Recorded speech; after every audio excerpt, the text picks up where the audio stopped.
What is up, people of the internet? It is me, Real American Politics, back in with the new video, and we got a major development happening in the great state of New Hampshire. As many people know, the 2024 Republican primary is coming up next year, and of course, like usual, New Hampshire is the second state on the primary calendar. And well, according to a recent Emerson College poll, Donald John Trump is currently holding a 41-point lead over Florida Governor Ron DeSantis. And that's not even all. Governor of New Hampshire Chris Sununu is only at 7%. Nikki Haley is at 6%.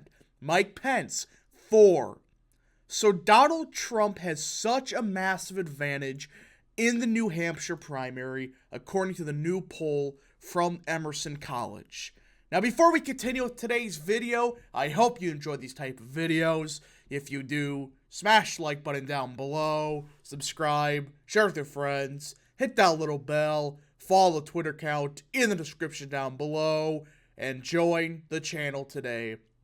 I don't think I gotta say much here. If you click that join button down below, just for $3 a month, you could join Real American Politics, which helps support the daily content we all know and love. So, I hope you join today. Alright, let's get into this. So, people are going to say that, oh, Emerson College, they lost respectability after 2022. Which, you can make an argument all you want that Emerson had a miss in 2022. But some of their polls were still fairly accurate in the 2022 midterms. There were just a couple states like Michigan, Wisconsin, Arizona, etc. that they had an unreasonable miss in. But New Hampshire, I think they were actually somewhat accurate in. I think they had Bolduc down by 3 or 4, which was closer than most polls, but I could be wrong about that. But in 2024, they have Donald Trump clearly winning the New Hampshire Republican primary. And many people are acting shocked and claiming this poll is rigged. Well, guess what, everybody? Let's just go over this. So people are going to say that, oh, well, according to the University of New Hampshire, Trump is down by 12, or the Neighborhood Research and Media poll has DeSantis up by 1, etc., etc. But I have a simple question for you. Would you trust the University of New Hampshire or trust Coefficient and Emerson, which both of them are more accurate and more respectable, and they have Trump up by 11 points according to Coefficient and up by 41 points according to Emerson? And people are acting surprised that Trump would do so good in New Hampshire. Do people forget in the 2016 Republican primary, this was one of Trump's strongest early states? Part of that was he was for the Northeast, and I don't think he would have that advantage now, but still, Trump has a base in the state of New Hampshire. We saw this in 2016, and even the 2020 primary, he still got like 85-86% of the vote, which, mind you, was more than Obama got in 2012 in New Hampshire, in his primary. So yeah, Donald Trump is mopping the floor with even Ron DeSantis. So what if DeSantis just doesn't run? Do you really expect every single one of DeSantis voters to break for Nikki Haley? Part of them may, but a chunk of that DeSantis vote would probably still go to Donald Trump. This is what people need to understand. Just because they didn't vote Trump first doesn't mean they're never going to vote for Trump in the primary. They just preferred, maybe they liked DeSantis a bit more. But who knows, maybe their second choice was former President Donald Trump. How is that delusional to say? There are a lot of DeSantis supporters that were hardcore Trump supporters, and they would still rightfully vote for Trump. They just probably like DeSantis a bit more. Now, this is funny, though. The best thing is Chris Sununu's at 7%. He wouldn't even qualify for delegates in the state of New Hampshire. I believe the threshold is 10%.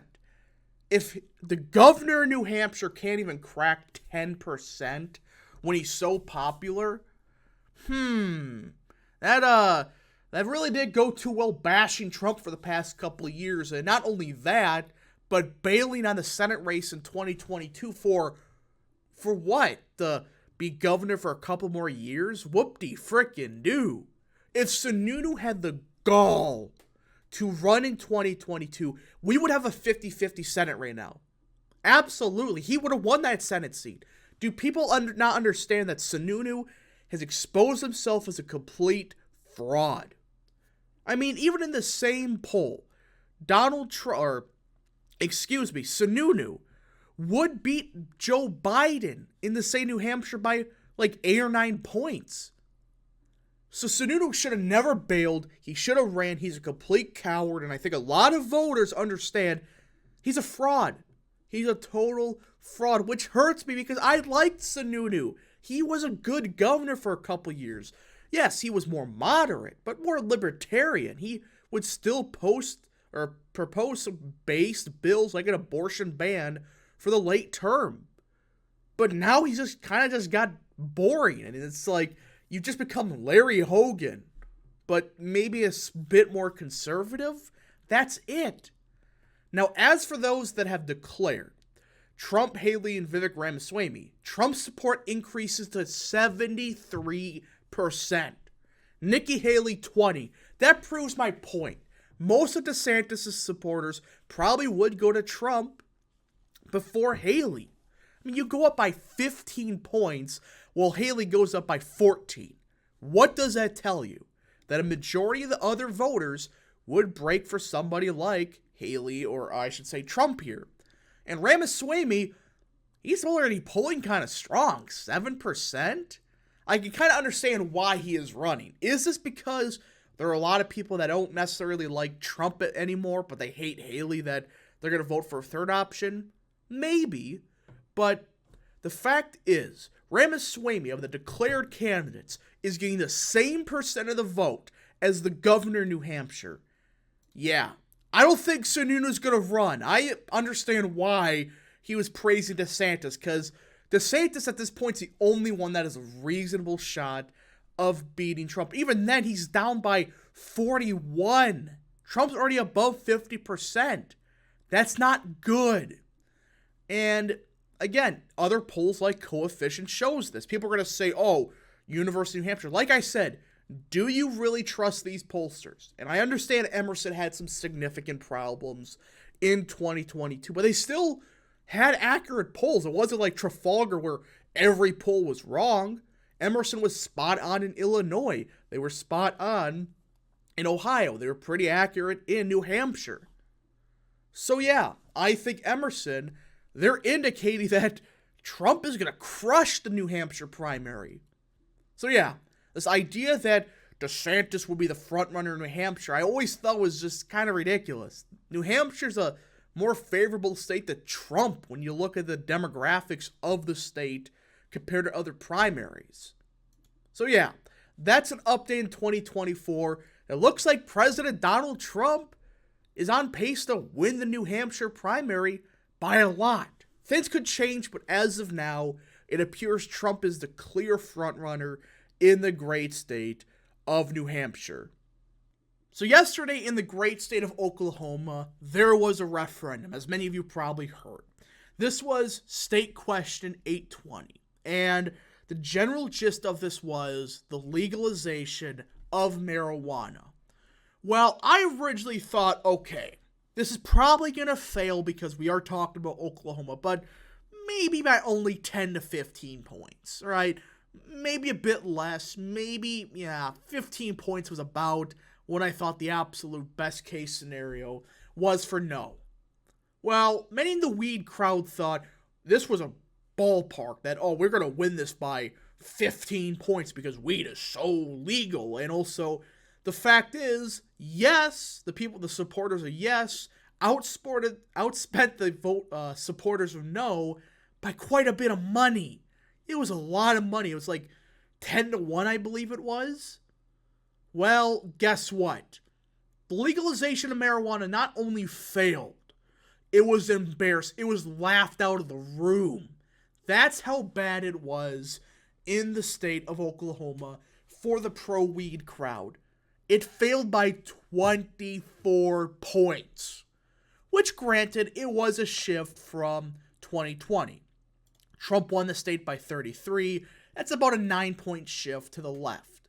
But still, it failed by 24 points, which weed, mind you, should be significantly more popular than stuff like abortion for Republican voters. Guess what? This entire referendum may have changed the tune on a lot of issues if weed fails, which, mind you, many people are saying that it was because of a low turnout election. Fine. I'll give you that by a couple points. And then people are going to say it was poorly worded. Where were these people with the Kansas abortion question that made absolutely no sense? I read the marijuana referendum, and it was boring. It was too long, but I understood it. It was, hey, legalize weed, have a sales tax to it. That's the gist of it. You're telling me that accounted for the entire defeat? No, it didn't. It's not like the abortion question at Kansas where it's like, you know, in circumstances of certain abortion, the 15th day of the 6th year, they may have an abortion here and there. That was in a nutshell, what the abortion referendum in Kansas was. But here, it was long, but you could understand what it means. Like, I hate these people that they say, oh, weed is still popular. Really?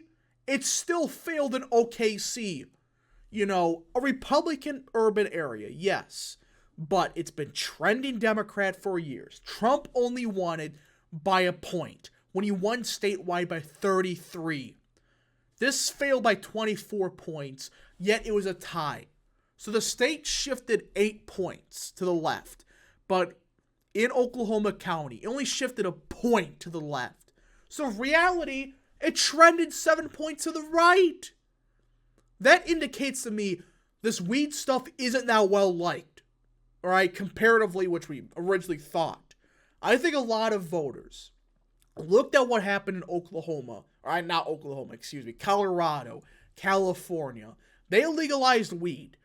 And, well, they've been on downward spiral ever since. Denver, look what happened in Denver. What was once a beautiful city is falling apart. Not enough people talk about the travesty that's happening in Denver, Colorado. Look at California. Do I gotta say much more? You just keep looking at these examples. I believe a lot of voters realized, okay, this weed stuff, it isn't helping. It's making states worse. It doesn't matter if it's going to increase revenues by 2%. The fact is, it's hurting our kids. States that legalize it turn into complete tire fires. Though California already was, but it already made it even worse. And on top of that, yes, outspent no by a significant margin. So yeah, I think this had more to do with the fact weed isn't that well liked as many people thought. Again, if this happened and yes, won by a point or two, fine. But it failed by almost 24 points. That is a complete failure. And my opinion, also an example of the Overton window ever so slightly probably did shift in Oklahoma. Again, if this was a 15-point loss, you gotta count most of it for a poorly worded referendum and low turnout. But a 24-point loss? That has more to do with just poorly worded referendum. Anyways, folks, thank you so much for watching. If you did enjoy this video, smash the like button down below, subscribe, share with your friends, hit that little bell, follow the Twitter account in the description down below, and join the channel today. Thank you so much for watching. We'll see you guys in the next video. Godspeed to all of you.